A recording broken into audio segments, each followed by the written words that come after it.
Welcome back to Brown Thumbs Turn Green. I'm Kimberly Andrews with the Foundation for Family and Community Healing, and we're glad to have you back here today. We have a special episode. We're going to wrap up our series that we started in the spring. This was in our inaugural series, and it ended up that our goal of figuring out how to feed yourself while caring for Earth ended up being very timely. Shortly after we launched the series, the COVID-19 pandemic hit, and we have been doing most of this in isolation. Shortly, I'm going to be joined by my colleague and the Foundation Director, Susanna Calvert, and we are each preparing a meal that includes elements that we grew in our garden, and we're going to share with each other just our experiences from the episode and also the meal that we originally thought that we would be having together.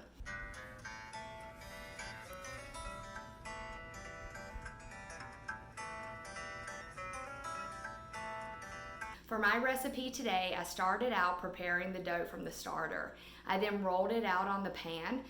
I'm going for more of a thin crust flatbread pizza, and I made this with a wheat dough. I then pre-baked the dough for 10 minutes at 375. I wanted to crisp it up a little bit. For my toppings, I roasted red peppers, olives, and garlic. I love the roast flavor that raw vegetables give to a pizza. So for the collard pesto, I mentioned that I have more of a concentrated pesto. So I added some oil. I also did something a little different here where I put in a little bit of sherry vinegar. I also put in the mother, the apple cider vinegar, raw apple cider vinegar, delicious, very powerful. Again, taste while you're doing this. And then I put in Lozano. Lozano is one of my favorite things, and I miss my work and my partner in Costa Rica so much, and it really cut the sharpness and tanginess of the vinegar while adding a smoky flavor to it. I then, of course, added some Parmesan cheese. I love the cheese. Next, when I pulled it out of the oven, I then spread the pesto out, and I do this in a fairly thin layer. Pesto is delicious, it's powerful, and a little bit goes a long way. I then added a mixture of cheeses, pepper jack, Swiss, white cheddar. I actually had intended to use mozzarella, but I realized that I didn't have mozzarella. So I went with what I had. Not only is that good for pizza, that's just kind of the way life goes. You look in the drawer and you end up having something different than you anticipated, and sometimes that's what makes the dish and your experience, whatever analogy you'd like to use in life, so enriching and unique. I put my roasted vegetables on, and again, I'm going for a thin crust, which means that it can very easily dry out around the edges. So I just brushed that with a vegetable oil, popped it back in the oven for about 20 minutes. Again, this will vary with the thickness of your dough, and baked that at 325, and voila, beautiful pizza.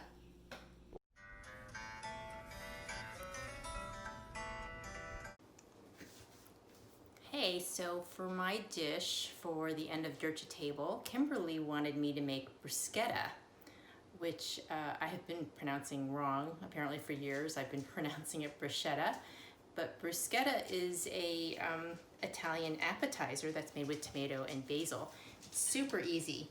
All you do is you chop up the tomatoes, which I still had some from my garden even this late in the year, and I had a little basil, and you just mix it together with a little oil, salt and pepper, and I added a little balsamic vinegar too, but you don't have to. And you just put enough salt and pepper to taste. And it doesn't matter how much olive oil you put in, because if you put too much, it'll just soak up into the bread. But what you do is you just mix it together, and then you put them on these little toasts. Here, I'll show you. My bruschettas were like this. I just got a baguette, but you can use any type of bread. And traditionally, it's toasted. This is the baguette that I got. Originally you toast it, but I had a fresh baguette, and so I thought it'd be really good just to eat them fresh. And there's the top of the basil for my garden. Let's try it out. Yum. So anybody can do this at home. It's super fast, and it's a great way to share the harvest from our beautiful gardens. Okay, so hey Kimberly, I can't believe it's our final episode of Brown Thumbs already. Had this time has just flown by in such a joyful way, and I've been so grateful to have you as my partner on this journey. I'm so grateful to have you as my partner too. And what a whirlwind, not only for us and the foundation, but for Earth and the world. And who knew that we would end up doing the wrap up miles apart, but we're still together. That's right. It was a little disappointing that we wouldn't get to reconvene and share a meal together, but I am so grateful that we have been able to stay connected by Zoom, and with our regular check-ins, and that we're going to do this virtually, no matter what happens. That's right. And And we still are going to have that meal together. It's just a different timeline. And that was artificial to think we were in charge of the timeline. Our meal will come when it shall. well, and what an overriding theme and lesson, not only for our gardening journey, but for all of us collectively, that you know what the saying is, man plans and God laughs. And so it feels like that we've had a lot of that, not only with my garden but with the collective as well. And we had this goal to learn to feed ourselves and feed earth in the process, and to start with dirt or soil and seeds and end up with uh, a meal from our garden grown without chemicals, caring for earth in the meantime. And I just feel like there have been some wonderful successes and also challenges that to me just so much reflected life, not just for me, but for the collective. What I learned about myself is that I had this self-limiting belief about having a brown thumb, and I don't have a brown thumb, Kimberly. I turned my brown thumb into something greener. I wouldn't call it green yet, but much greener. And as usual, it's my self-limiting beliefs that are limiting me, not anything about my abilities or talents. And I've learned so much about my relationship to the plants and to earth and to Kimberly as well, my gardening partner, um, about this whole idea about, like, there is just no control, you know, and even just the caterpillars, and I've been having ants in my kitchen lately, things growing faster than expected, including the bugs, and that I have to experiment and be patient, and that it all worked out in the end has really been such a beautiful reinforcement and lesson. And I've also learned so much about Kimberly and her uh, love her approach to being methodical and a can-do attitude, and just the way that she just brings her whole heart to being with earth and caring for earth has just been a wonderful inspiration for me, and lesson as well. So it's been a wonderful journey, and I'm so grateful for the opportunity to do this with all of you, and especially with Kimberly, my gardening partner. This has been such a wonderful journey together. I feel like I learned so much, and not only learning about the plants and earth and enjoying that reciprocal relationship, but I also felt like I got to exercise some pride. Like I made my ancestors and my parents happy. And as you know, they come, there's farmers and chefs in my family. And then there's me, a wildlife biologist. So this was a great adventure to tap into my roots, and to expand my relationship with earth as an ecologist in a way I have not before. And as you remember, starting out, X, Y, and Z person told me I was not going to be able to grow in my conditions. And I grew tomatoes and I grew spinach and I started several different seeds, germinated several different seeds. I grew herbs, and I did that. We did that. I did that with earth. And all of those challenges that were ahead of me, the limited sunlight, the tree cover, the leaves and the branches that were constantly falling, the roofers who did not show consideration when they threw tiles down on my precious seedlings that have finally been put in the ground. Like, those were all setbacks. But you talk about man plans and God laughs. Like, this schedule and how things were supposed to work with the garden. This is how things were supposed to work. I'm grateful for what went right, and I'm grateful for what I overcame, but I am so grateful for my space and the earth outside of my house, that bit of nature, that even though there's development around me, we can still love each other. And these limitations, we call them limitations. I was thinking about that a lot, as if there's something working against us and we're not seeing the message. That's our opportunity for evolution. Anytime, and how inward is that to say, oh, this limiting factor? No, it's this opportunity for growth. And earth grew, and I grew, and we grew together. And you know what? It was slow growth, and there wasn't a lot of sunlight, but we grew together. It was the tortoise, not the hare, and everything we learned from that. And I'm really grateful. I'm really grateful. I loved getting into the dirt and learning how to enrich the earth and put more nutrients into the ground so that the earth could then grow food and put more nutrients into me.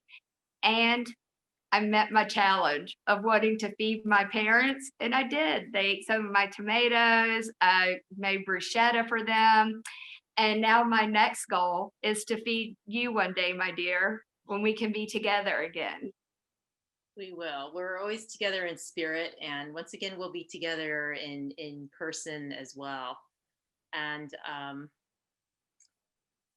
I love this cycle of birth and life that we see in our gardens, and as we're heading into the fall, we're seeing that again. And I watched the caterpillars demolish my Brussels sprouts, and I just gave up. I was pulling them off my handfuls each day, and they ate it down to like the stems.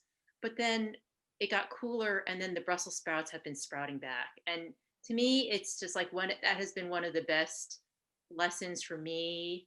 Uh, More of a reminder, that your life can burn down, and it can feel like your relationship can burn down, or your financial situation can burn down, or whatever can burn down, but it can just spring forth um, as a new opportunity arises. And Hmm. so, even though we are at the end of our cycle for brown thumbs, I just know that we have so much more coming up, going forward to the future. The foundation is starting to spring forth. What's really exciting is that we have spent the last year developing educational modules on relationships, human relationships, relationship with earth, relationship with ourselves. We're going to be working on relationship with something greater than ourselves, our relationship with our communities, and we'll be launching a series of modules that are available to the public on a gift economy basis. And so I am so excited about the seeds we have planted are starting to bear fruit, and we will be sharing our harvest with you all so soon in the near future. And hope that you will also take that as a seed that you will plant and grow for yourself as well. One other thing that we started in Brown Thumbs was this Dirt to Table challenge. And we got this really nice post that says plant love and harvest friends. And Kimberly is most definitely my harvest friend. And most importantly, grow, damn it. and, and we were going to give this post to the winner of the challenge. And I decided I'm the committee of one to decide. And I feel this post goes to Kimberly. because Oh, he had just the most, like I said, inspiring attitude about I'm going I'm going to make this garden grow, damn it, in my shaded little patch by my house, and her methodical, loving approach to the process. I'm a little bit more of a loosey goosey with it, and Kimberly just took such an orderly approach and just gave herself the best possible odds of creating a harvest from her challenge. And she had these 6 foot tall um,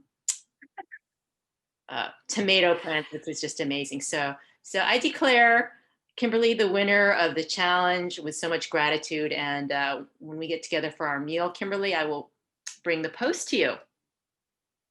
oh, thank you so much. That really means a lot. And it will remind me every day of my daily garden prayer, which started with expressions of gratitude and love for earth and my just how blessed I am in life, but they all ended with grow damn it, amen.